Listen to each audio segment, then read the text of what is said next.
The story of Saint Valentine. Saint Valentine was the first person to write a love letter signed, "From your Valentine." He did this in prison on the eve of February 14th, in the year 270 AD. This is his story. Hello, this is Natasha, and I'm dropping by with a true story of the very first Valentine card. Prince Bertie tells me that the stories of the saints are interesting from lots of points of view. The saints were extremely brave and very good people. Many places and quite a few days of the year are named after saints. But what's most interesting of all is that the life of each saint sums up a certain special something. St. Valentine's Day falls on the 14th of February, and it's one of my favourite days of the year because it's a celebration of love. If there's somebody you really like, you can send a card to them and not say who it's from. Instead of writing your name on the card, you can put "From your Valentine," and that keeps them guessing about who you really are. This is the story of the very first Valentine's Day card. 2,000 years ago, the most powerful army in the world belonged to the Romans. The Romans were so strong that they conquered almost all of Europe and parts of Asia and Africa.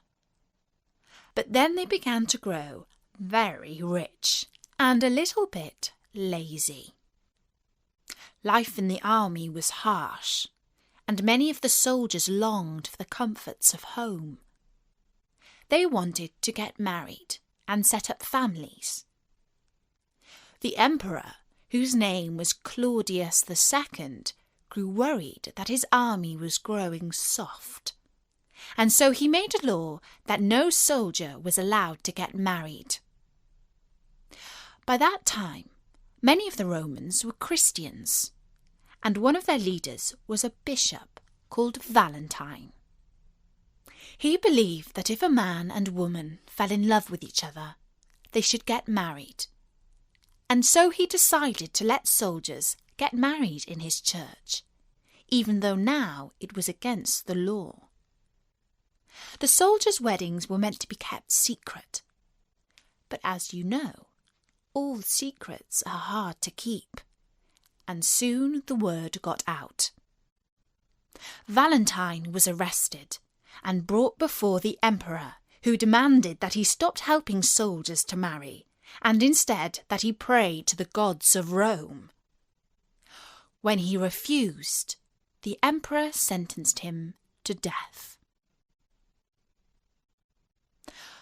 While Valentine was in prison, the jailer's daughter used to bring him his food. She was a young woman who was unfortunately blind. She and Valentine used to spend long hours talking to each other, and soon they fell in love. One day, Valentine put his hand through the bars of the cell and touched the lids of her closed eyes. When she opened them again, she could see. It was a miracle. Valentine's execution was set for the 14th of February. On his last night on earth, he wrote his final message to the girl. He signed his love letter, "From your Valentine." This took place in the year 270, and ever since, lovers have sent each other messages on February the 14th with the same signature. And that's the story of Saint Valentine. And Bertie told me another piece of interesting information about the history of Saint Valentine's Day. In the year 1415, while the French Duke of Orleans was imprisoned in the Tower of London, he wrote a Valentine's Day poem to his wife, and it began, "On St. Valentine's Day, the lovely sun, carrying along its lighted candle, made its way that fine dawn, not long ago, into my locked chamber, all in secret. I hope that every February the 14th you receive a special Valentine's Day card. But if you don't feel left out. One day you will find your true love. That I'm sure of.